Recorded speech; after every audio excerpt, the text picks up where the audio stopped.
First ever factory outlet, Mukunda Jewelries, KPHP, Somajiguda, Kottapet, Khammam. నమస్తే రమ్మగారు. నమస్తే జయ. రమ్మగారు ఏదైనా మంచి నావెల్ చదువుతారా? చెప్తాను. మల్లాది వెంకటకృష్ణమూర్తి గారి మందాకిని చెప్పాం కదా. అవునవునండి. అప్పుడే పర్మిషన్ తీసుకున్నాను ఇంకో నావెల్ కూడా అని చెప్పా. అందమైన జీవితం. ఓ, మన అందమైన జీవితమా? అలాంటిదే. అయితే ఈ మందాకిని చూసిన తర్వాత వారు నేను అడిగిన జయం నావెల్ కూడా చెప్పండి అన్నారు. సో జయం కూడా చెప్దాము. ముందు ఈ అందమైన జీవితం ఫస్ట్ పర్మిషన్ తీసుకున్న బుక్ ఇదే. ఏంటి రమ్మగారు అన్ని మన పేర్లే కనిపిస్తున్నాయి. మన పేర్లే కాదు, అవి ఆయన పేర్లు మనమే పెట్టుకున్నాం 100% అసలు. ఎందుకంటే 80s లో వచ్చిన నావెల్ ఇది. అప్పుడు సీరియల్ గా వచ్చింది, తర్వాత ప్రింట్ చేయబడింది నవలగా. ఏంటి టీవీలో సీరియల్ గా వచ్చారు బుక్ లో? అప్పట్లో 80s లో టీవీ సీరియల్స్ ఎక్కడున్నాయి? Okay okay. పత్రికలో, వారపత్రికలో సీరియల్ గా వచ్చింది. ఫస్ట్ మొదట చదివినప్పుడు ఏవో అంటే ఇలాంటిది సాధ్యపడుతుందా అనిపించిన ఒక ప్రత్యేకమైన నవల.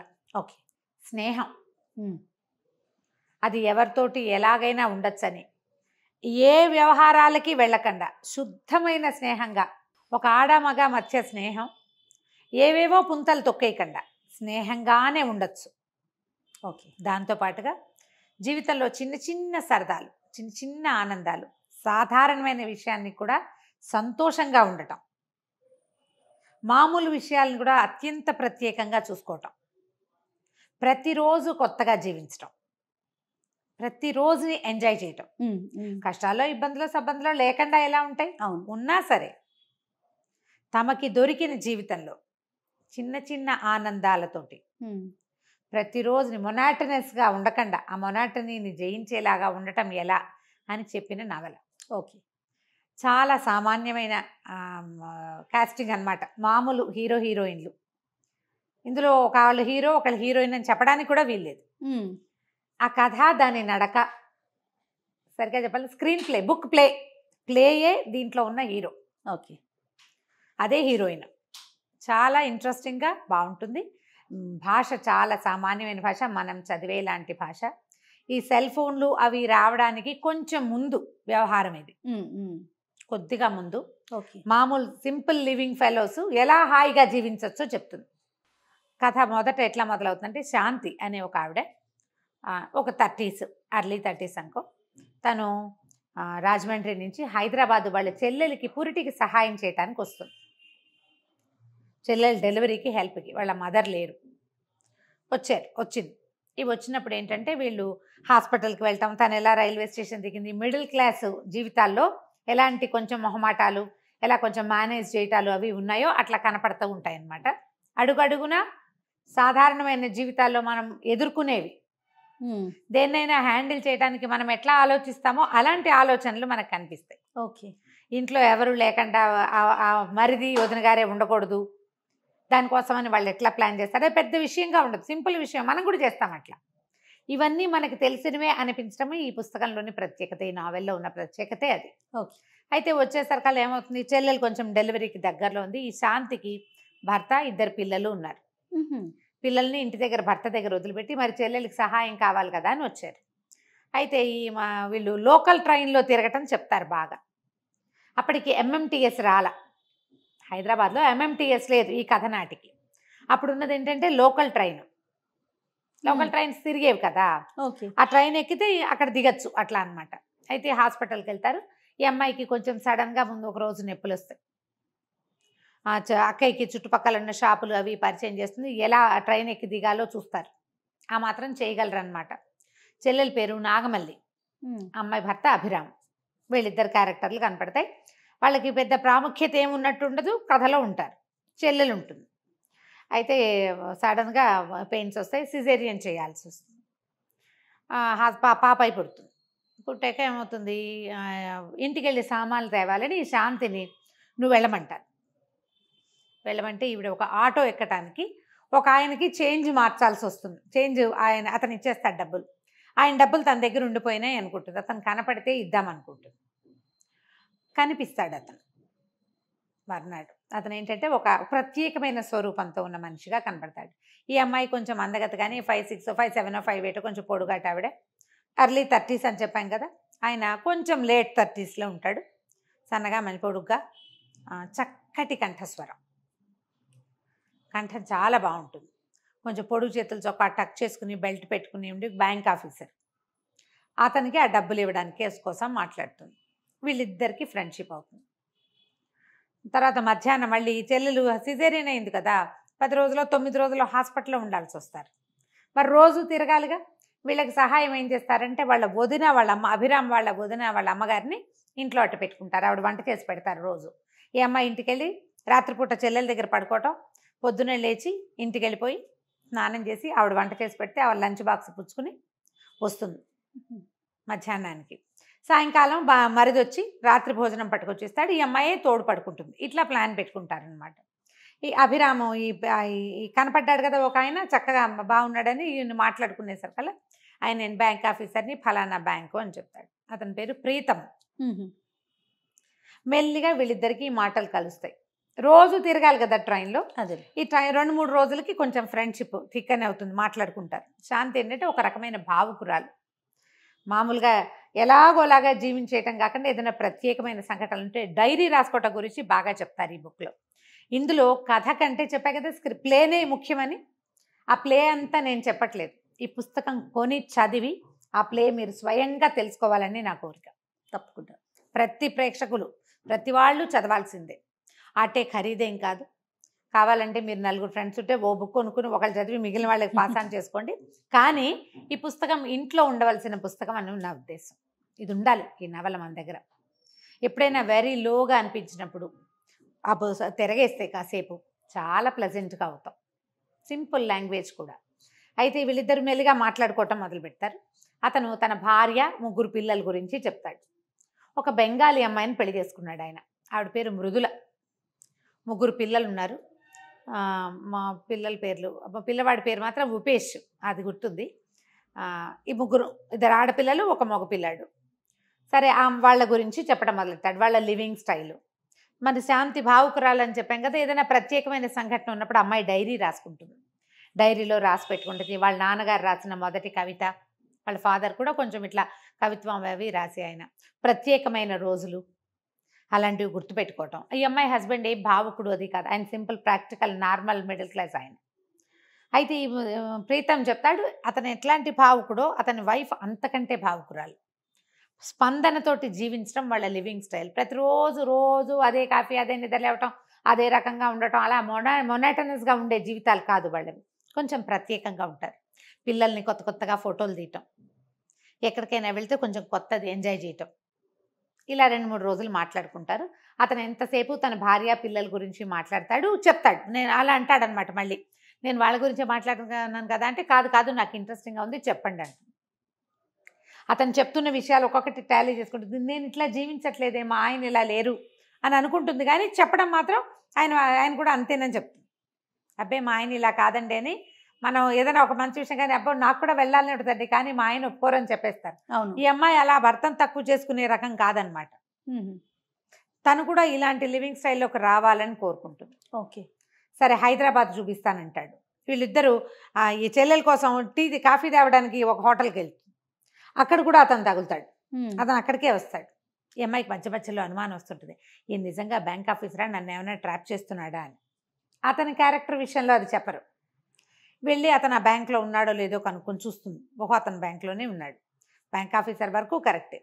అప్పుడప్పుడు ఒక అనుమానం, వీళ్ళు ఇతను నన్ను ఏమైనా ఎక్స్ప్లాయిట్ చేయబోతాడా అని ఒక సెంటెన్స్ అనిపిస్తూ ఉంటుంది. ఎక్కువ కాదు, ఒక సెంటెన్స్ అనిపిస్తుంది. కానీ దానికి సరిపడా ఇంకేమి క్లూస్ కనపడవు. దాంతో వదిలిపెట్టేస్తుంది. హైదరాబాద్ అంతా తిప్పి చూపిస్తానంటాడు. ఆ అమ్మాయికి ప్రత్యేకమైన ఫోటోలు తీస్తాడు. ప్రత్యేకమైన ఫోటో అంటే ఏం చేస్తాడో అనుకుంటుంది. ఒక రిక్షాని మాట్లాడి తన పక్కన కూర్చుంటాడు అనుకుంటుంది. కాదు, రిక్షా పుల్లర్ని దిగమని, మీరు ఎక్కండి ఫోటో తీస్తానంటాడు. రిక్షా తొక్కుతున్న ఫోటో, అలాంటివి రేర్గా ఉంటాయి కదా. అలా ఒకటి అన్నీ ప్రత్యేకంగా ఉంటాయి. ఒకరోజు ఒక వాటర్ బాటిల్ తెచ్చిస్తాడు. వాన నీళ్లు గిఫ్ట్ చేస్తాడు. ఇదేంటంటే మేము వాన నీళ్ళు పట్టుకుంటాము, మా పిల్లలంతా అందరూ 3 పిల్లలు, భార్య, నేను కూడా ఎవరిది వాళ్ళమే పట్టుకుంటాం. వాన నీళ్లు చాలా స్పెషల్ వాటర్. నేను 80sలో తెలుసుకున్నా ఇది. ఈ పుస్తకం చదివితే మనకి తెలియని ఎన్ని విషయాలు తెలుస్తాయో జయ. మేము కూడా వాన నీళ్ళు పెట్టుకుని తల కడుక్కుంటుండే వాళ్ళం. తలకి ఆఫ్టర్ షాంపూ కింద వాడుకోవచ్చు దాన్ని. చాలా బాగుంటుంది. జుట్టు మృదువుగా ఉంటుందని మృదులు అందుకు వాడుతుంది అంటాడు. అక్కడి నుంచి మృదుల కథలు రాస్తుంది బెంగాలీలో. తన కథలు, ఆ అమ్మాయి కథల్లో ఉన్న ప్లాట్లు ఏంటో చెప్తాడు. ఇక రోజులు గడుస్తాయి. మధ్య మధ్యలో చెల్లెలు మరి చంటి పిల్లని పెట్టుకుని ఒక్కతే ఉంటుంది. ఈ అమ్మాయి ఇతనితో తిరగడానికి వెళ్ళిపోతుంది కదా, ఇదేదో ఎంజాయ్మెంట్. చెల్లెలు కూడా నచ్చుతుంది. ఆ అమ్మాయి ఏమి తప్పట్టుకోదు వాళ్ళ అక్కయ్యను. వెళ్ళు పర్వాలేదులే, ఆయా ఉంది కదా, మధ్యాహ్నం భోజనం అయ్యాక వెళ్ళిరా, సరదాగా నీకు కూడా బాగుంటుందని అక్కని ఎంకరేజ్ చేస్తుంది ఇతనితో స్నేహానికి. సరే ఇద్దరు కలిసి బయటకు వెళ్తారు. హైదరాబాదు కొన్ని చోట్ల డబల్ డెక్కర్ ఎక్కిస్తాడు. ఎక్కడ తన చెయ్యి కూడా అమ్మాయికి తగలనివ్వడు. అంతకంటే ఏం ఎక్స్ప్లాయిట్ చేసినట్టుగా కూడా కనపడదు. ఈ అమ్మాయికి అప్పుడప్పుడు డౌట్ వస్తుంది. మా ఇంటికి రండి, మీరు మృదుల వాళ్ళని కలుసుకుందరు కానీ అని చెప్తాడు. సరే వెళ్తుంది. వెళ్ళేసరికల్లా ఈ వంట ఏదో సగం రెడీగా చేసినట్టు, సగం సగం చేసినట్టు కనపడుతుంది. పిల్లలు స్కూల్కి వెళ్ళారంటాడు. అమ్మాయి లేదు, ఒక కాగితం రాసి పెట్టి ఉంటుంది. కుక్క ఒంట్లో బాగోలేదు, అది కక్కు ఉంటుంది, దాన్ని నేను హాస్పిటల్కి తీసుకెళ్తున్నాను, శాంతి గారికి సారీ చెప్పు, అక్కడ పని అయిపోగానే వచ్చేస్తా అని. సరే అమ్మాయి చేసి పెట్టిన పదార్థాలు ఏవో తింటుంది, వంటలు తింటారు. రకరకాలు వాళ్ళ మన వంశవృక్షం పేర్లు గోడ మీద రాసి పెట్టుకుంటాడు అతను సిమెంట్ తోటి. వాళ్ళ ఫలానా ఆయన కొడుకు తర్వాత ఈయన కొడుకు, ఇలా వాళ్ళ ఇవి ఉంటాయన్నమాట. వాళ్ళ ఇంట్లో ఉన్న రకరకాల విశేషాలు, పిల్లల్ని ఎంత ప్రత్యేకంగా ఫోటోలు తీశారు, వాళ్ళ ఫస్ట్ బర్త్డే సెకండ్ బర్త్డే ఎట్లా సెలబ్రేట్ చేశారు, పిల్లలు ఎలా రాస్తారు కథలు పుస్తకాలు, అవి ఆ అమ్మాయి రాసిన కథల పుస్తకాలు, ఆ కథల్లో ప్లాట్లు అన్నీ మాట్లాడుకుంటారు. వాళ్ళ ఇల్లే చాలా స్పెషల్గా చక్కగా ఉంటుంది, తీర్చిదిద్దినట్టు ఉంటుంది ఇల్లు. సరే అన్నీ చూస్తుంది పాపం. నాకు కూడా ప్రతి వాళ్ళకి ఒక స్పెషల్ ప్లేస్ ఉంటుంది జీవితంలో. ఈ అమ్మాయికి ఏంటంటే ఈ శాంతి చెప్తుంది, మా చిన్నప్పుడు మేమున్న ఇంట్లో అటకలు ఉండేవి, ఆ అటక అంటే చాలా ఇష్టం నాకు. మా చెల్లెల పెళ్ళికి మా అమ్మ ఆ ఇల్లు అమ్మేద్దాం అనుకుంటే ఆ అటకను చూసి రావడానికి వెళ్ళాను నేను. ప్రతి వాళ్ళకి అలాంటి స్పెషల్ థింగ్స్ ఉంటాయి. ఆ ఇల్లు కోసం ఎంతో బాధపడ్డాను, అక్కడి నుంచి తెచ్చుకున్నాను నా చిన్నప్పటి బొమ్మలు నేను దాచిపెట్టుకునేదాన్ని. ఈ భావుకురాలు, ఇలాంటి భావనలు అందరికీ ఉంటాయి. కొంతమందికి అవి ఫూలిష్గా కనిపిస్తాయి, కానీ వాటి ప్రత్యేకత ఏమిటి, వాటి వల్ల మన జీవితం ఎంత బాగుంటుంది అనేది వాళ్ళకే తెలుసు, ఎవరికి వాళ్ళకే తెలుస్తుంది కదా. మనం కూడా చాలా ఎక్కడికో వెళ్ళిపోతాం, సడన్గా మన చిన్నప్పటిది జ్ఞాపకం ఒకటి వస్తే ఎలా ఉంటుంది, మైమర్చిపోతాం కదా, మురిసిపోతాం సరిగ్గా చెప్పాలంటే. ఈ ఇద్దరు అలాంటి సంభాషణలు వస్తాయన్నమాట. ఎంతసేపు చూసినా అమ్మాయి రాదు. ఆ కుక్కకి ఏమైందో, సరే మా చెల్లెలకి సాయంకాలం టిఫిన్ వేళ అయిపోతుంది, మరిది వచ్చేస్తాడు, ఇంక ఎంతసేపు ఉంటుంది, తీసుకెళ్ళి వదిలేస్తాడు. మృదు ఎలా ఉంది ఏమిటి అని అడిగితే మృదుల లేదని, ఇలాగా హాస్పిటల్కి వెళ్ళిందని, రాలేదని చెప్తుంది. పిల్లాడు ఈవిడ శాంతి కొడుకు కుందేళ్ళు కావాలనుకుంటాడు హైదరాబాద్ నుంచి, ఆ మాట అతనికి చెప్తుంది. సరే ఏమవుతుంది, ఈ లోపల భర్త వస్తాడు, ఈ అమ్మాయి భర్త భాస్కర్ రావు ఏదో ఆయన పేరు. ఆయన హాస్పిటల్కి వెళ్ళేది మధ్యలో ఏం చేస్తారంటే చోర్ బజార్కి తీసుకెళ్తాడు ఈ అమ్మాయిని. అక్కడ ఒక గడియారాన్ని బాగా బేరమాడి, వాడు 300 అంటే చివరికి 140కో 150కో కొంటారు. ఆ బేరమాడేటప్పుడు అక్కడ ఎవరో వీళ్ళకి తెలిసిన ఆయన ఒక ఆయన ఉన్నాడు, ఆయన భర్తకు చెప్పాడు ఎవరితోటో వచ్చింది. అయితే ఇప్పుడు ఈ చెల్లెలు ఏం చేస్తుంది, ఈ అమ్మాయి ఎక్కడికి వెళ్ళింది అంటే రాజేశ్వరిని ఓల్డ్ క్లాస్మేట్ కనబడితే అక్కడికి వెళ్ళిందని చెప్పేస్తుంది. చాలా టెన్షన్ పడ్డాను, పుసుకొని నేను బాత్రూంలో ఉన్నప్పుడు నువ్వు వచ్చేసి బావగారికి ఏం చెప్పేస్తావోనని, రాజేశ్వరి బాగుందా అలా మాట్లాడి అక్కని మేనేజ్ చేస్తుంది. ఈ రాజేశ్వరి భర్తే నాతో బజార్ వచ్చాడని చెప్తుంది ఈ అమ్మాయి. ఆయన నిజం చెప్పరు, ఇలా ఎలా తీసుకుంటారో తెలియదు కదా. అవునవును. సరే ఇలా రోజులు గడిస్తే అతను ఏమంటాడు, వాళ్ళు వదిన వచ్చి ఉండొచ్చు కదా, నువ్వు ఇంకా ఎన్ని రోజులు ఉంటావు, పిల్లలు బెంగ పెట్టుకుంటున్నారు, ఇంటికి వచ్చేసేయమంటాడు. ఆ అమ్మాయి హాస్పిటల్ నుంచి ఇంటికి వచ్చే టైంకి ఈవిడ కూడా చెప్తుంది నేను ఇలా వెళ్ళిపోవాల్సి వస్తుందని. అదని చెప్పేసరికి సరే ఈ 8-9 రోజుల పాటు ప్రతిరోజు ఒకళ్ళ విషయాలు ఒకళ్ళు బాగా క్లోజ్గా చెప్పుకుంటారు. మృదుల ఆమె యొక్క గొప్పతనం, ఆమె యొక్క తెలివితేటలు, ఆమె యొక్క ప్రశాంతమైన జీవన విధానము, ఆమె పుస్తకాలు రాయటము, కథలు రాయటము, వీటన్నిటి గురించి బాగా ఒకళ్ళ జీవితాల గురించి ఒకళ్ళు వివరంగా తెలుసుకుంటారు. ఇప్పుడు ఊరు వెళ్ళిపోవాల్సి వస్తుంది. అయితే కుందేళ్ళు పంపిస్తాడు అతను, మృదుల పంపించిందని రాస్తాడు ఆ పుస్తకం మీద, ఆ పేపర్లో ఉంటుంది, మీ వాడికి నా గిఫ్ట్ మృదులాంటివి పంపించిందని చెప్పమని. కుందేళ్ళు పుచ్చుకెళ్తుంది, కొడుకు పిల్లలు సంతోషిస్తారు, మొత్తాన్ని ఇల్లు వాకిలి సర్దుకుంటుంది. బారసాలకి రమ్మని ఉత్తరం రాస్తారు వీళ్ళు. 3 నెలలు గడిచిపోయాయి అనమాట. బారసాలకు రమ్మంటే బారసాలకు వస్తుంది. ఈ అమ్మాయి ఏమనుకుంటుంది, సడన్గా వెళ్ళి ప్రీతంని చేయాలనుకుంటుంది, సర్ప్రైజ్ చేయాలనుకుంటుంది. సరే చుట్టాలో ఎవరో పిల్లవాడిని అడుగుతుంది, అడిగితే సరే తీసుకెళ్తానంటాడు. అక్కడికి వెళ్ళేసరికల్లా పక్కింటి ఆంటీ ఉంటుంది, ప్రీతం లేడు, మృదుల వాళ్ళే, మృదుల ఎక్కడుంది అని ప్రీతంకి ట్రాన్స్ఫర్ అయింది, రేపు ఈవినింగ్ ఫ్లైట్లో తను కలకత్తా వెళ్ళిపోతున్నాడు అంటే మృదుల వాళ్ళు అంటుంది. మృదుల ఎక్కడుంది? మృదుల చనిపోయి 6 నెలలు అయిందని చెప్తుంది. మృదుల పిల్లలు కార్ యాక్సిడెంట్లో చనిపోయారు. ఈ అమ్మాయి పిచ్చి పిచ్చిగా తలకిందులైపోతుంది. లేని మృదుల పిల్లల గురించి అతను 10 రోజులు చెప్పాడు తనకి. ఉన్నట్టే చూపించాడు. తేరుకోలేకపోతుంది అనమాట. ఇంటికి వచ్చి తెగ ఏడుచేస్తుంది, చాలా బాధపడుతుంది. అతనితో అంత స్నేహం కలిసింది. మరి వాళ్ళు ఉన్నారనే ఆ అమ్మాయి మీద ప్రత్యేకత గూస్ బంప్స్ వస్తున్నాయి. అవునండి. ఆ పుస్తకం చదివితే అలాగే ఉంటుంది జయ. అసలు ఆ సీరియల్లో ఆ అమ్మాయి లేదు అని తెలిసినప్పుడు ఎంతసేపు ఏడ్చాను నేను. అప్పటికి కొంచెం చిన్నపిల్లను కదా. అదే అదే ఆ మృదుల మీద చాలా, అమ్మాయి వ్యక్తిత్వం మీద ఒక అద్భుతమైన అవగాహన వచ్చేస్తుంది మనకి. చాలా స్పెషల్ లేడీ. కనుక ఇంకా ఇన్ డెప్త్ ఇంకా ఎంత బాగుంటుందో, ఎంత బాగుంటుందో, ఎంత ప్రత్యేకమైన వ్యక్తో అమ్మాయి. ఇతను ఎంత హ్యాండ్సమ్ గా ఉంటాడు. మృదుల ఫోటోలు కూడా చూస్తాం. అమ్మాయి కూడా చక్కగా ఉందనిపిస్తుంది. పిల్లలు ముద్దుగా ఉంటారు. అసలు అమ్మాయే లేదు. తనతో మాట్లాడే నాటికే అమ్మాయి లేదని తెలిసి తేరుకోలేకపోతుంది. అతను వెళ్లే లోపల అతను చూద్దాం అనుకుంటుంది. రాజమండ్రి నుంచి వచ్చేటప్పుడు ఏం చేస్తాడు, ఏదో చీటీ కడతారు, అతని కోసం ఒక వాచి కొనుక్కొస్తుంది గిఫ్ట్ ఇవ్వడానికి. ఎయిర్పోర్ట్కి వెళ్తుంది. వెళ్ళేసరికల్లా అతను కనిపిస్తాడు. ఏడుస్తుంది. నువ్వు నాకు ఎందుకు చెప్పలేదంటే, నువ్వు ఎంత పని చేసావు, నువ్వు తెలుసుకోకుండా ఉంటేనే బాగుండేది. యాక్సిడెంట్లో పోయారు. నేను ఆ రోజు సూసైడ్ చేసుకుందాం అనుకుని ఆటో ఎక్కాను. నువ్వు కనపడ్డావు. నీతో స్నేహం కలిసింది. నీతో మాట్లాడుతూ లేని మృదుల పిల్లలు ఉన్నారన్న నమ్మకంతో, ఎక్కడో చోట ఉన్నారన్న నమ్మకంతో జీవించాను నేను. వాళ్ళ కోసమైనా ఇలా ఉండాలనుకున్నాను. నీ 10 రోజుల స్నేహం మృదులని పిల్లల్ని బతికించి ఉంచింది నా జీవితంలో. లేకపోతే నేను వాళ్ళు సూసైడ్ చేసుకోవాల్సి. ఆటోలో మొదట కలుస్తారు కదా, ఆటో డబ్బులు ఇస్తాడు. ఆ రోజునే నేను సూసైడ్ చేసుకుందాం, నేను ఉండలేను అనుకున్నాను. తర్వాత నేను ఉండగలనని నాకు తెలిసింది. నా కళని పాడు చేసావు, ఎక్కడో చోట ఉన్నారని నమ్మకంతో బతుకుతున్నాను అంటే. అమ్మాయి తెలియదు కదా, సర్ప్రైజ్ చేద్దాం అనుకుని వెళ్ళింది పాపం. అవునవును. ఆ అమ్మాయికి కూడా దాని తెలీదు తనకి. అవును. వెళ్ళి సర్ప్రైజ్ చేయాలనుకుంది. అంత మెల్లిగా సర్దుకుంటారు ఇద్దరు. వాచి ఇస్తుంది అతనికి. తర్వాత ఏమో అతను ఒక ఉత్తరం ఇస్తాడు, ఒక ఇది ఇస్తాడు అనమాట. నేను ఆల్మనాక్ రాసుకుంటారు వాళ్ళిద్దరు. ఏంటంటే ప్రతిరోజు రోజువారీ వాళ్ళు ఏం చేశారు అలాంటిది, స్పెషల్ డేస్లో ఏం చేయొచ్చు అదే ఒక పేపర్స్ ఏవో రాసి పెట్టుకుంటాడు. ఆ పేపర్లు ఇస్తాడు అమ్మాయికి. మృదుల రాసిన పుస్తకాలని, అంటే కథలు రాసింది కదా, అవి ఒకరు ఇంగ్లీష్లోకి ట్రాన్స్లేట్ చేస్తున్నారు, బెంగాలీలోవి. నేను తెలుగులోకి ట్రాన్స్లేట్ చేయిస్తాను, ఆ కథలు మీకు పంపిస్తాను, టచ్లో ఉండండి అని చెప్పి అతను కలకత్తా వెళ్ళిపోతాడు. ఈ అమ్మాయి ఆ పేపర్స్ పుచ్చుకొని దుఃఖంతో చెల్లెల దగ్గరికి ఇంటికి వచ్చేస్తుంది. చెప్తుంది ఇట్లా చెల్లెలు చాలా బాధపడుతుంది. ఎందుకంటే ఈ కథలన్నీ అక్కేం దాచదు చెల్లెల దగ్గర, ప్రతిదీ షేర్ చేస్తుంది. అంటే ట్రాన్స్పరెన్సీ మెయింటైన్ చేసింది కాబట్టి ప్రతిదీ చెప్పేస్తుంది తను. అక్క చెల్లి వాళ్ళు ఎలా ఉన్నారంటే, ఈ అమ్మాయి తనతో తిరుగుతూ ఉంది, ఊరంతా మాట్లాడుకుంటూ ఉన్నారు. తను తెలుసుకున్న ప్రతి ప్రత్యేకమైన సంగతి చెల్లెలతో షేర్ చేసింది. ప్రతి సంగతి కూడా పాజిటివ్ గా తీసుకోవటం చాలా హైలైట్. ఈ అక్క చెల్లి ఇద్దరిలో ఉన్నటువంటి ఆ పాజిటివ్ బంధం ఒకటి అత్యద్భుతంగా కనపడుతుంది. అవును. శాంతి ప్రీతంల మధ్య ఉన్నటువంటి ఆ స్నేహం పరమ పాజిటివ్ థింగ్. మళ్ళీ ప్రీతము మృదుల మధ్యలో ఉన్నటువంటి ప్రేమ, ఆ అమ్మాయి జీవితాన్ని ఎలా మౌల్డ్ చేసుకుంది తన భర్తతో కలిసి.